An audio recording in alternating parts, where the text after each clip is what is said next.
le titre de mon message va s'afficher. Voilà. Toi, suis-moi. Peut-être certains auront reconnu le verset euh, duquel j'ai tiré cette phrase pour en faire mon titre. Mais aujourd'hui, en 2025, si on prenait cette phrase-là et qu'on la sortait de son contexte biblique ici, ça pourrait peut-être vouloir dire autre chose. Notamment par rapport aux réseaux sociaux. Lorsqu'on dit je suis quelqu'un, je follow quelqu'un, que ce soit sur Instagram, sur Facebook, sur YouTube ou même sur Internet en général, c'est que je choisis de m'abonner à la personne. Je choisis de suivre son actualité, de suivre les choses qu'elle va me envoyer, qu'elle va partager et je vais recevoir moi-même. Ça ressemblerait un petit peu à ça. À ça. Voilà. C'est l'image de ce que ça représente. Il y a des personnes qui sont suivies par des millions de personnes. Des footballeurs, Cristiano Ronaldo, Messi, sont suivis par plus de 500 millions, plus de 600 millions de personnes qui reçoivent leur actualité, les vacances à tel endroit, le repas à tel moment de la journée. Et ces personnes-là, lorsqu'on choisit de les suivre et donc qu'on choisit de recevoir ce qu'elles veulent nous partager, eh bien, elles ont une influence sur nous. Et lorsque je vois que telle personne que j'ai choisi de suivre, ben peut-être elle met telle chemise, je me dis, ah, ça veut dire que telle chemise, ben, elle est bien. Ça, c'est en 2025. Mais si on fait un voyage dans le temps, un retour en arrière, et qu'on fait un parallèle avec l'époque de Jésus, à l'époque déjà, des personnes suivaient d'autres personnes. Et oui, c'est pas Instagram qui a inventé le follow. À l'époque, il y avait des rabbins qui prêchaient la parole, qui prêchaient les Écritures, et il y avait des personnes qui les suivaient parce qu'ils avaient envie d'écouter. Et quand ils repéraient un rabbin bien précis, un rabbin qui parlait bien, qui avait une bonne interprétation des Écritures, ben, ils le suivaient pour en apprendre davantage et pour, derrière, lui ressembler. Et alors, des rabbins commencent à émerger, à sortir, des enseignants juifs commencent à sortir du lot, et tellement que même certains ont ouvert des écoles. Il y a notamment l'école Hillel qui a marqué son temps, sa génération à l'époque, de laquelle est issu Gamaliel, qui lui-même a été l'enseignant de l'apôtre Paul lorsqu'il était encore pharisien. C'était des personnes très influentes, très réputées, qui avaient une grande connaissance. Et ils avaient des élèves qui les suivaient, qui les écoutaient, qui écoutaient leurs enseignements. Et alors, je peux vous dire que pour les plus réputés, la sélection, elle était élitiste. Déjà, il fallait avoir une aisance financière parce que ça coûtait de l'argent. Il fallait être bien réputé, bien présentable, issu d'une classe sociale élevée. Et puis, il fallait aussi avoir un enseignement. Pas n'importe qui, de n'importe quel milieu social, pouvait s'offrir d'écouter les enseignements des plus grands et des plus réputés enseignants. Et un jour, un nouveau rabbin est apparu. Hop. Voilà, si on parlait de suivre, de follow quelqu'un à l'époque de Jésus, ce serait plutôt ça. Pas du tout digital, pas du tout de like, mais juste des personnes qui suivent un homme. Et donc, comme je vous disais, un nouveau rabbin est apparu. Ce rabbin, il s'appelait Jésus. Ce nouveau maître, il s'appelait Jésus. Et lui, il a invité des personnes à le suivre. Alors déjà, ça, de base, pour un rabbin qui est ambitieux, qui a envie d'être suivi, déjà que ce soit lui qui appelle les gens à le suivre, le mieux, c'est quand même que les gens te suivent parce qu'ils t'aiment bien. Mais si tu viens dire telle personne, suis-moi, déjà, ça en jette un peu moins.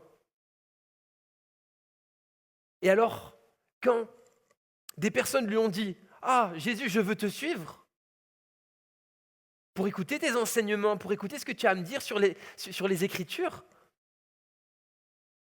un jour, Jésus a répondu à un homme, les renards ont des tanières, les oiseaux du ciel ont des nids, mais le Fils de l'homme n'a pas d'endroit où il puisse reposer sa tête.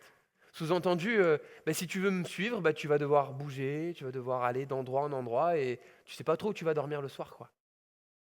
pas trop encourageant. Pour une profession, un petit peu pour une activité de quelqu'un qui cherche à avoir une influence, c'est pas forcément le choix le plus stratégique, non? S'il avait eu un chef marketing, il lui aurait dit « Oula, attention, dis pas ça. Dis plutôt abonnez-vous à ma chaîne YouTube, active la cloche pour ne rien rater, mais faut donner envie, quoi. » Lorsqu'un homme est venu lui dire comment avoir la vie éternelle, le jeune homme riche, un homme de bonne situation, un homme de bonne éducation, qui suit la loi et tout ça, Jésus, au lieu de lui dire ah ben viens, suis-moi et tout ça, et tu vas voir, je vais te montrer moi. Il lui dit vends tout et suis-moi. Ça donne peut-être pas très envie là comme ça, pour la majorité des personnes. Mais parce que Jésus, ce qu'il fait, c'est bien plus profond que ça. Quand il appelle quelqu'un, quand il choisit quelqu'un, quand il répond à quelqu'un qui veut le suivre, il ne regarde pas aux critères humains, il ne regarde pas au fait que ça va servir sa carrière, ça va servir son ministère, ça va servir son influence sur le moment. Mais il voit bien plus loin que ça. Déjà, il voit au cœur de la personne. Est-ce que la personne, elle est sincère quand elle demande à me suivre? Est-ce que la personne, ça vient d'une bonne démarche? Qu'est-ce que je vais pouvoir en faire? Lorsqu'il recrute des marins pêcheurs, ce n'est pas les personnes les plus cultivées, ça. Hein. Pierre, André, Jacques, Jean, ce n'est pas les érudits du peuple. Pourquoi il les a choisis, lui? Parce que Jésus, il voit bien plus loin que juste son ministère terrestre. Il voit toute la portée, toute l'humanité, toutes des centaines, des milliers d'années après. Et d'ailleurs, même après, il a invité non seulement ses disciples à le suivre, mais il a aussi invité les disciples à continuer de répandre cette œuvre, à continuer de faire des élèves, à continuer de faire des disciples. Dans Matthieu, chapitre 28, verset 19, « Allez, faites de toutes les nations des... et baptisez-les au nom du Père, du Fils et du... » Cet appel, il retentit encore pour chacun de nous ce matin. Cet appel à être un disciple, cet appel à être un élève de Jésus, cet appel à suivre Jésus, il retentit encore aujourd'hui. Et mon titre, je l'ai tiré d'un passage, peut-être que vous l'aurez retrouvé. C'est ce que Jésus dira à Pierre, « Toi, suis-moi ». Et on va lire ensemble un petit peu le texte où il lui a dit ça. Allez, donc Jean 21, verset 15 à 23. Après qu'ils eurent mangé, Jésus dit à Simon-Pierre, « Simon, fils de Jonas, m'aimes-tu plus que ne m'aiment ceux-ci » Il lui répondit, « Oui Seigneur, tu sais que je t'aime. » Jésus lui dit, « Paie mes agneaux. » Il lui dit une seconde fois, « Simon, fils de Jonas, m'aimes-tu » Pierre lui répondit, « Oui Seigneur, tu sais que je t'aime. » Et Jésus lui dit, « Paie mes brebis. » Il lui dit pour la troisième fois, « Simon, fils de Jonas, m'aimes-tu » Pierre fut attristé de ce qu'il lui avait dit pour la troisième fois, « M'aimes-tu » Et il lui répondit, « Seigneur, tu sais toutes choses. Tu sais que je t'aime. » Et Jésus lui dit, « Paie mes brebis. »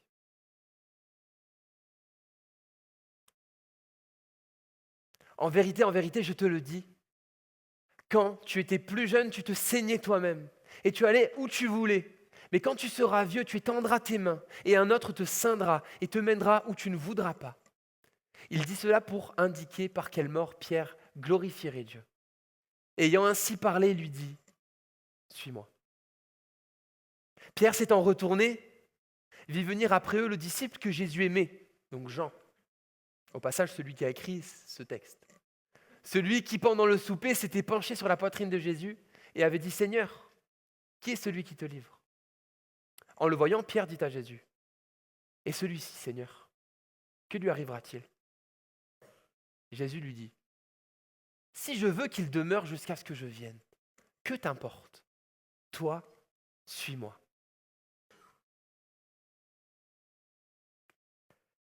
Jésus le répète à 2 reprises, « Suis-moi. Toi, suis-moi. » Et on voit au verset 18 que suivre Jésus, il y a un prix à payer. Il lui dit, regardez, Quand tu étais jeune avant, tu allais où tu voulais. Mais quand tu seras vieux, tu étendras les mains et un autre te ceindra et te mènera où tu ne voudras pas. Suivre Jésus, ça demande de renoncer à certaines choses. Et même, on saisit la portée de ce verset en sachant que Pierre, plus tard, mourra en martyr pour l'Évangile. Pas forcément la mort la plus agréable, hein. Crucifié la tête en bas à Rome pendant la persécution. Oui, suivre Jésus, ça demande des sacrifices. Suivre Jésus, ça nous coûte. Ça a un prix, il y a un prix à payer. Un prix de renoncement. Et autant cet appel retentit dans nos cœurs pour nous. Toi, suis-moi. Il nous le dit à chacun de nous. Autant c'est vrai. Donner du temps dans le service, donner de l'énergie, passer du temps à étudier la Bible, venir à l'église, aux réunions, le mardi soir après le travail. Ça a un prix, ça nous coûte. Plutôt que de faire peut-être tout ce qui nous plairait, nos activités préférées, nos passions préférées. Ça nous détourne de certaines choses. Mais alors, si Jésus nous fait renoncer à ces choses, c'est pourquoi? Alors pourquoi est-ce qu'on devrait répondre à cet appel de Jésus à le suivre? On va voir un petit peu ensemble ce que dit ce texte et en quoi Jésus nous explique pourquoi il est la meilleure décision et le meilleur choix pour nous de le suivre. L'appel de Jésus à le suivre, il est unique. Il est spécial. Il n'est pas comme celui des autres maîtres, il n'est pas comme celui des autres influenceurs, mais il a quelque chose de spécial. C'est que Jésus, lorsqu'il nous appelle à le suivre, c'est aussi son amour qui nous appelle. Il est amour et son appel est rempli de son amour. Lorsque Jésus dit à Pierre, « Suis-moi », c'est un appel personnel. C'est un appel pour lui. Et ce n'est pas le seul à avoir reçu un appel comme ça d'ailleurs. On le voit dans Jean 1, Jésus appelle Philippe personnellement. Jésus appelle Nathanaël personnellement. Et on ne va pas reprendre le texte, mais juste pour vous raconter rapidement. Nathanaël, c'était un homme qui était... Voilà, il était chez lui et tout ça. Et un jour, Jésus le rencontre, vient à sa rencontre. Et lui dit, « Ah, toi, tu es un Israélite intègre. » Nathanaël, il dit, « Mais pourquoi tu dis ça ?» Il ne connaît pas Jésus. Et là, Jésus se met à lui révéler, il dit, « Oui, ce matin, je t'ai vu. Tu étais sous le figuier. » Une parole précise, une parole de connaissance de la part du Seigneur, mais qui a touché Nathanaël sur son cœur parce que personne ne l'avait vu sous le figuier. Mais Jésus, qui sait toutes choses, l'avait vu. Et à ce moment-là, le cœur de Nathanaël s'est laissé interpeller et il s'est mis à suivre Jésus. Parce que son appel était personnel, il était sur mesure pour lui. Et il a vu l'attention que Jésus lui portait, il a vu tout l'amour que Jésus lui portait au travers de cette action, au travers de ses paroles.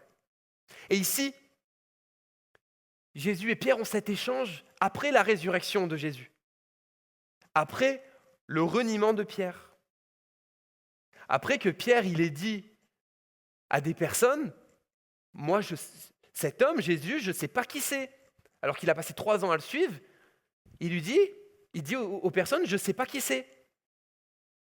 Il l'a renié. Alors qu'il avait dit, tous les autres disciples, ils te renieront, mais moi non. Il avait dit ça.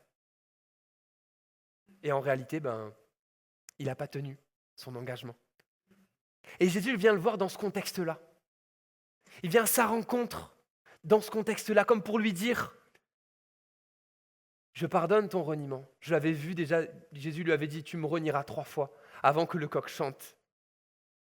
Et il renouvelle son appel envers lui. Ce n'est pas le premier appel que Jésus fait à Pierre. Certes, oui, il est tombé, il a fauté, il s'est planté, il s'est trompé. Mais Jésus ne le condamne pas. Jésus ne le rejette pas. Mais Jésus continue de l'attirer à lui par son amour. Il est mort à la croix pour Pierre. Il est mort à la croix pour ses disciples. Il est mort à la croix pour nous. Et cette œuvre nous invite à le suivre, chacun de nous, personnellement. 3 fois, Pierre a renié Jésus. 3 fois, Jésus lui a demandé « M'aimes-tu »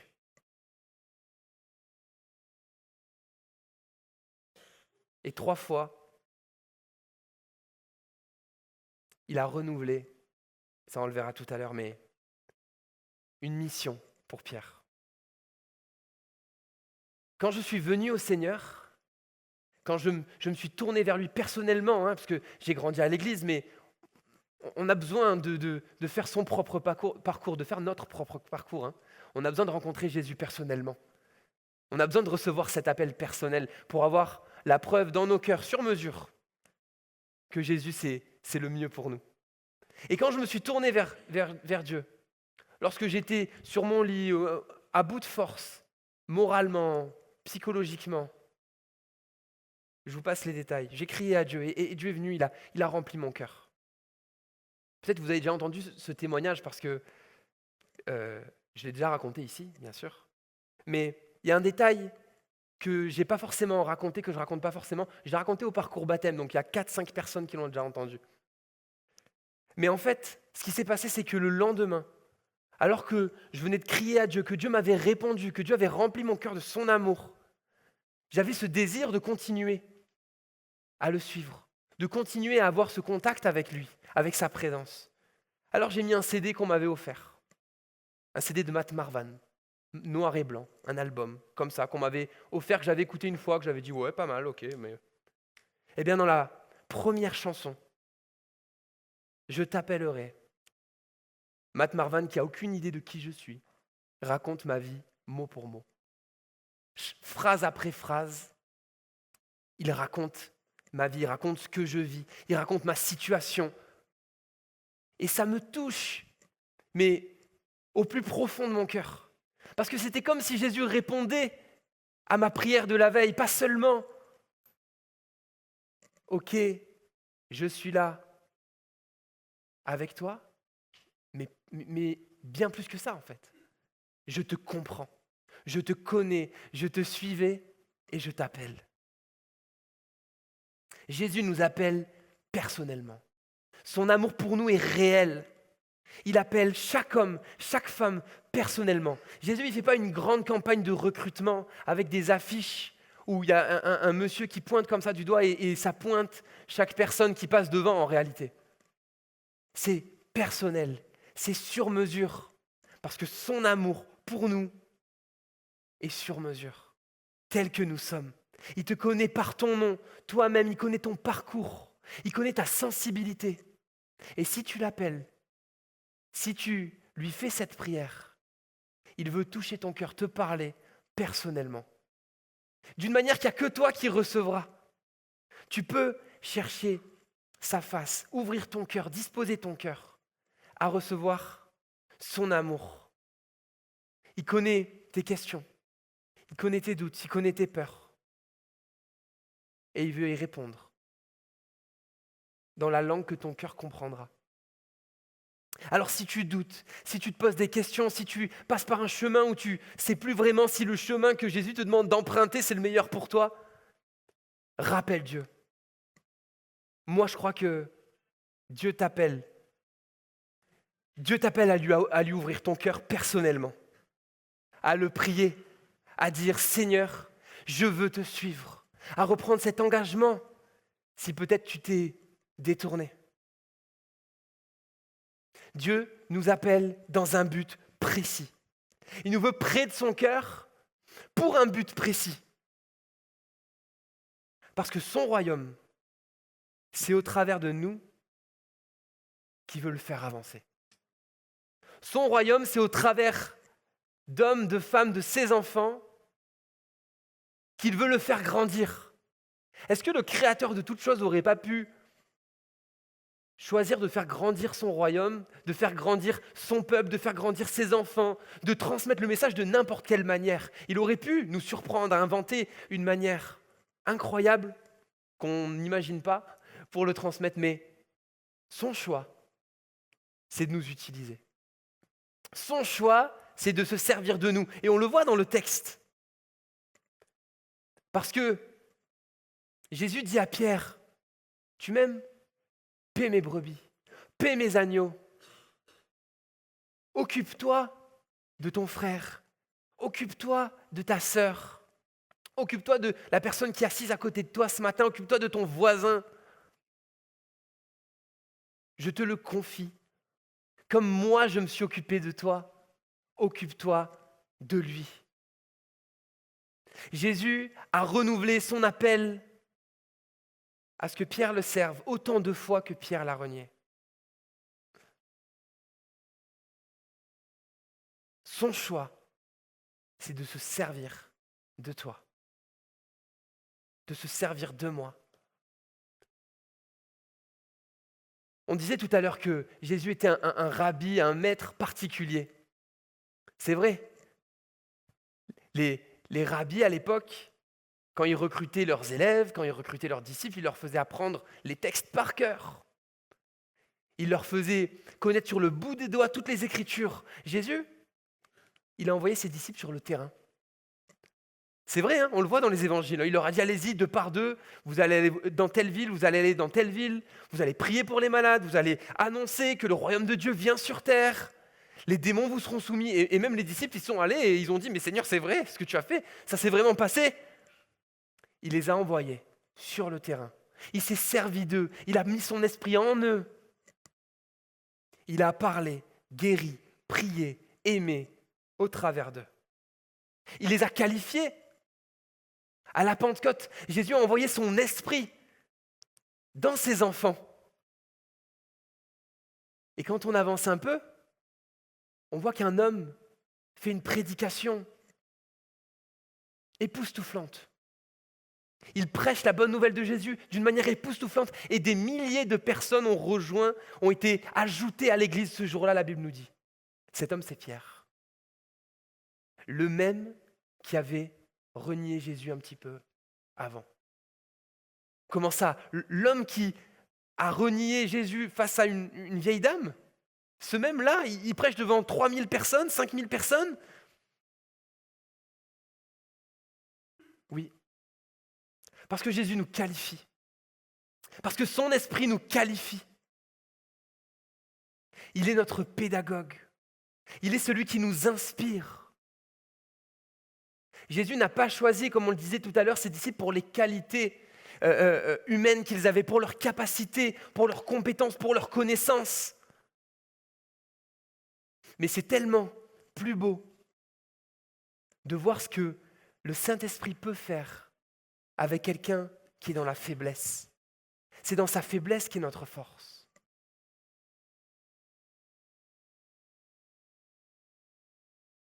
Jésus nous implique dans son royaume. L'œuvre du Saint-Esprit, elle n'est pas là juste pour remplir des chaises et que le lieu de l'Église soit rempli. Mais j'imagine combien Dieu est honoré de voir que ses enfants, en qui il a placé son esprit, à qui il a donné son amour, se lèvent pour répandre sa gloire sur la terre.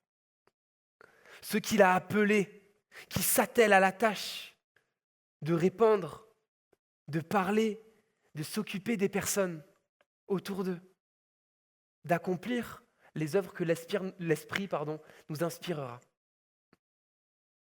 En lui laissant la place dans notre vie. En renonçant à certaines choses, oui. En renonçant à moi-même. En plaçant Jésus en premier. Alors son esprit sera à l'œuvre en moi. Porter le fruit de l'esprit. La joie, la paix, le Seigneur le fera en moi. Le Seigneur le fera en moi. Alors, qu'on puisse dire, Seigneur, j'ai pas le temps de mal réagir à une parole ou de surinterpréter une parole. J'ai pas le temps de perdre mon temps dans des débats dénués de sens, mais Seigneur, je veux te ressembler. Lorsqu'une situation viendra me titiller, lorsque quelqu'un viendra me piquer, me faire quelque chose qui ne me plaît pas, Seigneur, je veux te suivre et je veux réagir comme tu aurais réagi. Je veux avoir la réaction qui t'honore, la réaction qui te plaît, la réaction qui manifeste ta gloire. Pratiquer les dons de l'esprit. Parce que Jésus a dit, recevez, vous recevrez une puissance. Les miracles du Nouveau Testament, les miracles du réveil du début du XXe siècle, ils sont encore d'actualité aujourd'hui. Jésus n'a pas changé. Amen. Le Seigneur est toujours là, il peut guérir, il peut transformer les vies. Il le fait encore aujourd'hui, nous le croyons. Est-ce que nous prions pour ça, mes frères et sœurs? Est-ce que nous demandons au Seigneur de dire, Seigneur, mets-moi des prophéties, mets-moi des paroles de connaissance dans le cœur. Pas pour moi, pas pour ma gloire, pas pour qu'on me trouve spirituel, pour l'édification du corps de Christ, pour l'édification de l'Église. Et si c'est le cas, et que déjà le Seigneur te met des pensées, alors est-ce qu'on ne devrait pas prier, Seigneur, je veux être précis et que ma chair n'influe pas sur ce que je dis. Je veux que lorsque j'apporte une pensée, lorsque j'apporte une parole à quelqu'un, ce soit vraiment inspiré. Que ce ne soit pas ma chair, mais que ce soit celle que tu m'as communiquée, celle que tu m'as dit de dire. Je crois que c'est un sujet de prière, mes frères et sœurs. Moi, le premier, je me mets dedans. Ce qu'on veut, c'est être inspiré par Dieu. Ce qu'on veut, c'est que les dons spirituels qui sont au milieu de nous soient inspirés, viennent du Seigneur, du Saint-Esprit. Et de ce fait-là, inévitablement, alors ils édifieront l'Église. Alléluia.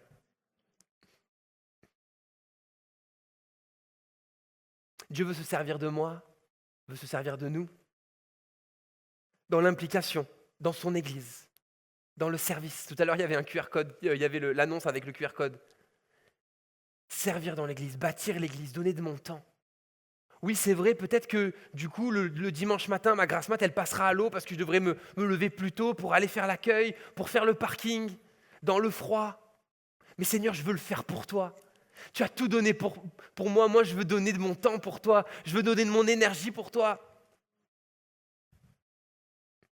Le Seigneur a fait ce choix de nous impliquer pour son œuvre, de nous donner une foi vivante, une foi qui nous pousse à l'action, une foi qui nous pousse à nous laisser utiliser par Dieu, à nous investir dans les richesses d'en haut.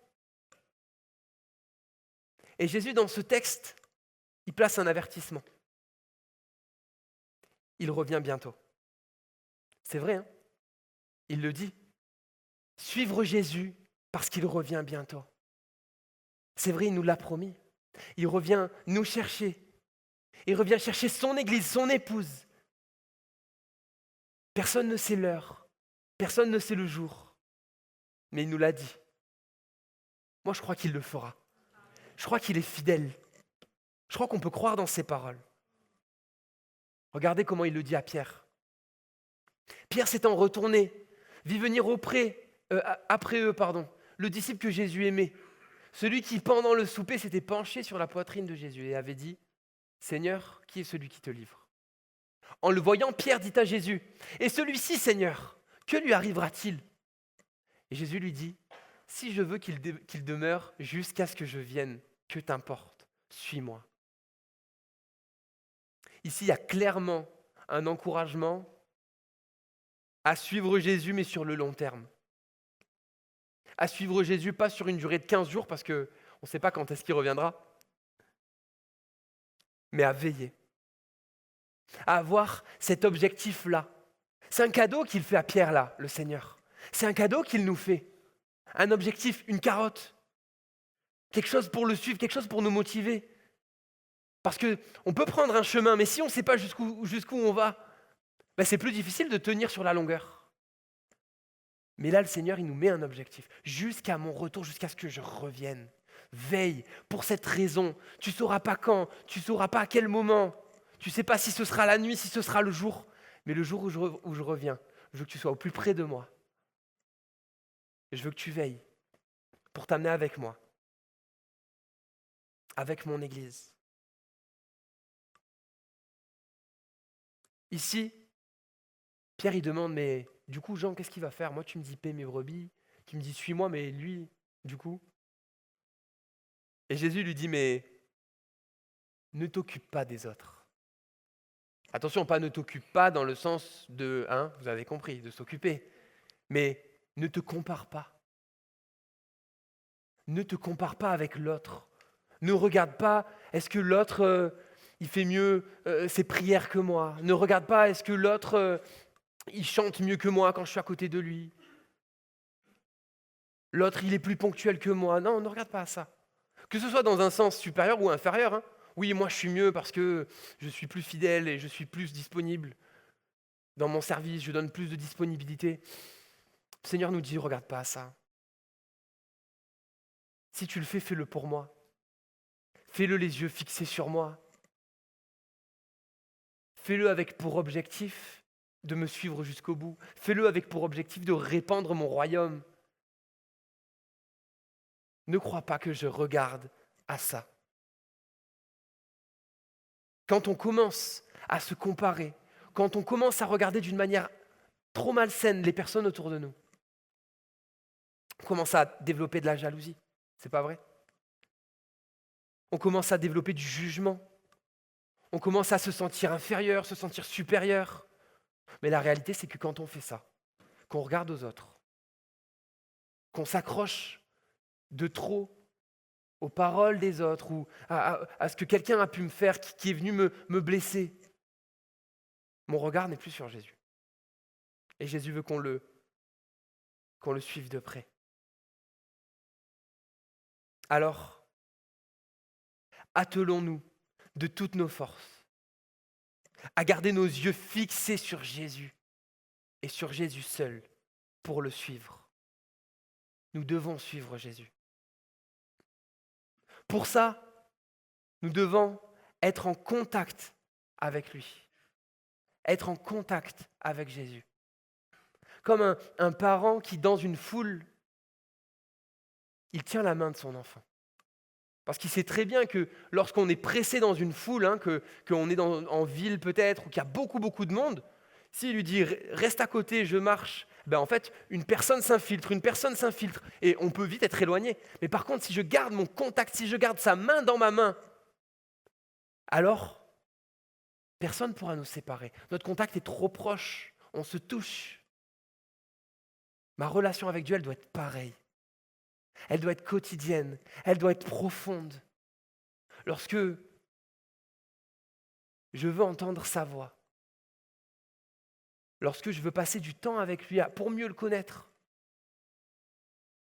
on a besoin que ce soit du temps de qualité, où les bruits extérieurs, où les notifications ne viendront pas me déranger, mais où je peux lire et dire « Seigneur, parle-moi, renouvelle mon cœur, je veux te connaître mieux, je veux aller de l'avant avec toi ». Être près de toi, être proche de ton cœur, entendre ta voix, me parler. De cette manière, quotidiennement, alors que tu entretiendras ton contact avec Jésus, tu pourras le suivre de près. Tu pourras le suivre d'autant plus près. Et si nous veillons sur ceci, alors on pourra vivre ces versets. Le royaume des cieux est encore semblable à un trésor caché dans un champ. L'homme qui l'a trouvé le cache, et dans sa joie, il va vendre tout ce qu'il a et achète ce champ. Le royaume des cieux est encore semblable à un marchand qui cherche de belles perles. Il a trouvé une perle de grand prix, et il est allé vendre tout ce qu'il avait et l'a achetée. Ici, c'est une parabole que Jésus apporte pendant qu'il enseigne. Et il compare le royaume des cieux à un trésor dans un champ qui vaudrait plus que toute la fortune d'un homme. Et cet homme choisirait d'acheter le champ pour avoir ce trésor. Ou à un marchand de perles qui vendrait tout ce qu'il a pour une perle.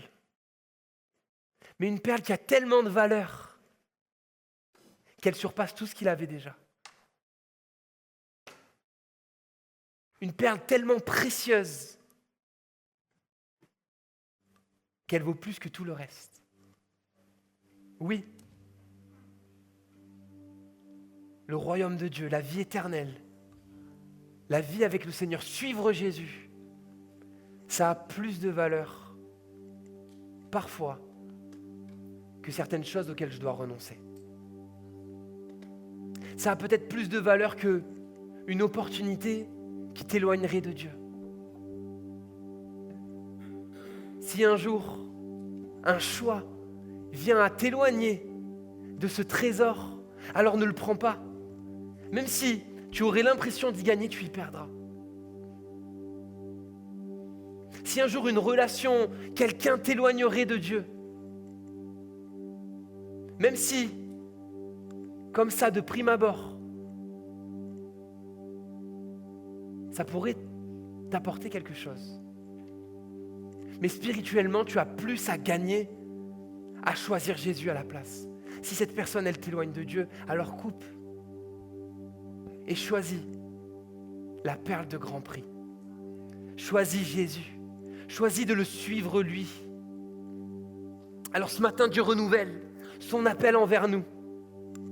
Et si on devait résumer ce texte un petit peu en une phrase, alors le Seigneur nous dirait, toi, suis-moi. Et ensemble, on bâtira mon royaume jusqu'à mon retour.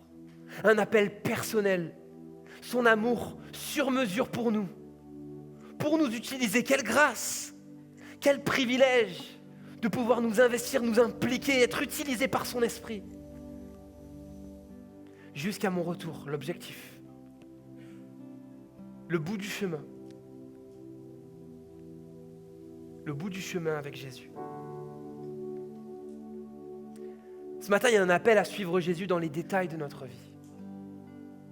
Pas seulement dans les grandes lignes, mais chercher à lui obéir, chercher à lui plaire, même dans les petites choses, dans les petits choix, dans les petites réactions.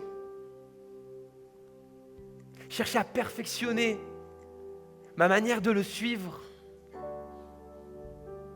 Lorsque ma chair vient prendre le dessus, lorsque je peux être tenté de dire un petit mensonge pour me tirer d'une affaire, lorsque je peux être tenté de critiquer quelqu'un tellement facilement,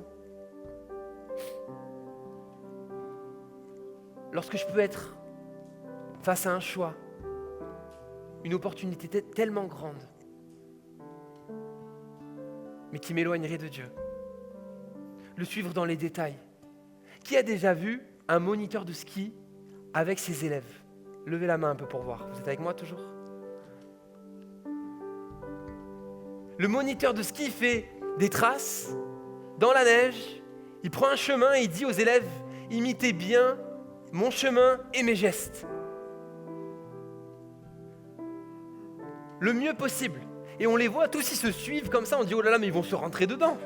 Dans les écoles, des fois, ils sont 10, 15 à suivre comme ça. Ça fait des grands serpentins comme ça. Mais parfois, surtout vers la fin de la file, un élève peut être tenté pour se faciliter un peu, de ne pas finir complètement la boucle. Ou de ne pas fléchir complètement les genoux. Petit à petit. Et puis on s'aperçoit que ça marche un peu, donc on continue. Jusqu'au moment où cet élève, qui commence un peu à tronquer les virages, les gestes, à moins imiter, à moins s'appliquer à imiter le moniteur, il perd le rythme. Et alors qu'il perd le rythme, au moment d'une bifurcation, il peut se tromper et pas être au bon endroit de la pente, au moment où il faudra tourner. Ou alors au moment où le moniteur dira à tout le monde de s'arrêter, peut-être qu'il continuera, il se prendra tout le monde.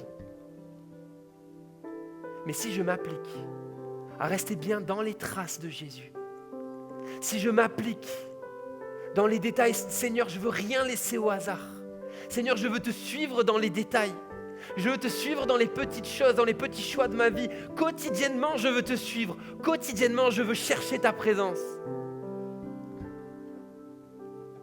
Alors, je resterai près de lui. Alors je réussirai à le suivre. Il revient bientôt.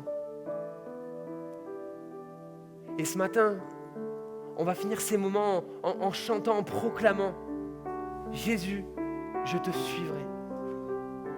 Pas comme des paroles juste chantées, pas comme une chanson, pas d'une habitude, mais que chacun puisse voir en son cœur où j'en suis avec le Seigneur, où j'en suis dans ma marche avec lui. Est-ce que j'ai laissé de la distance? Est-ce qu'il y a des choses que je rogne un peu parce que c'est plus facile de faire sans? Il y a un appel à suivre Jésus ce matin.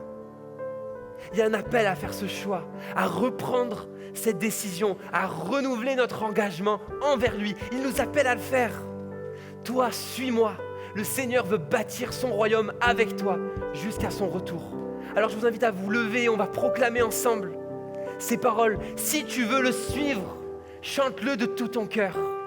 Si tu veux suivre Jésus, proclame ces paroles de ta bouche. Alléluia.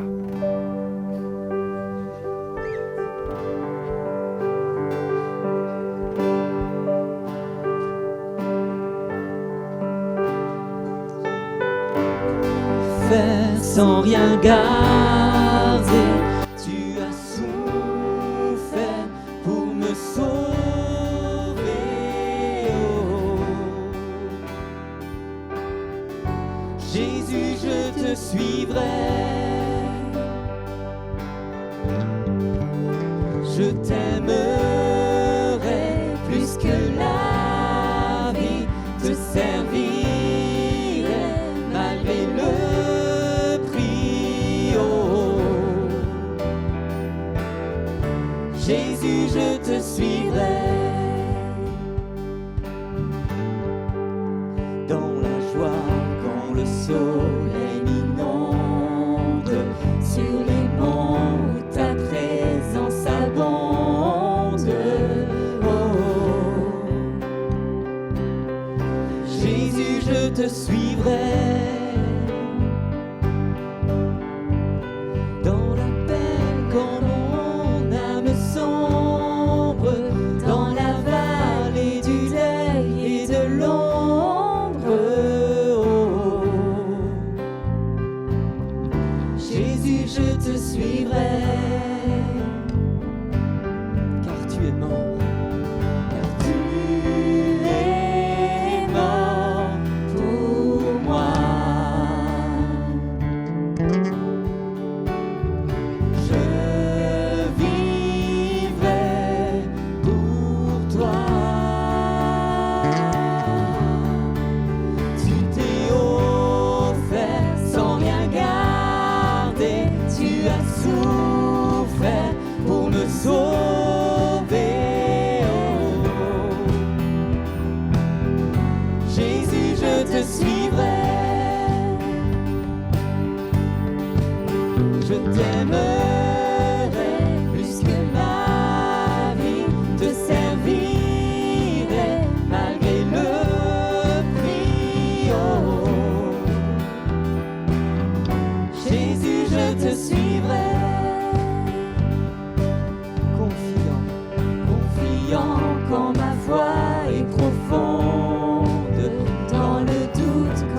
car tu es mort.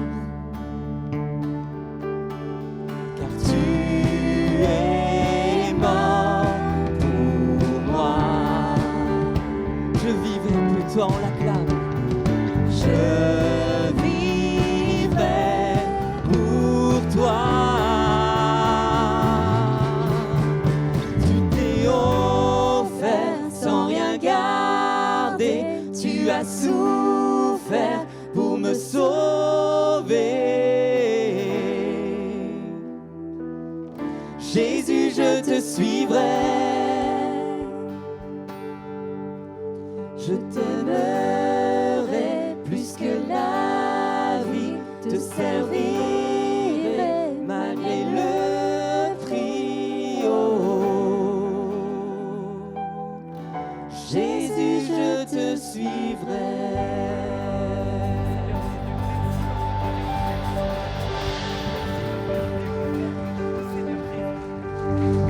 Alléluia. Tu as tout donné et nous voulons aussi tout donner pour toi. Tu dis dans ta parole, celui qui veut me suivre, qu'il porte sa croix et qu'il me suive. Toi, tu as porté la tienne pour nous. Alors nous voulons porter la nôtre. Sois glorifié, Jésus. Alléluia. Amen. Amen.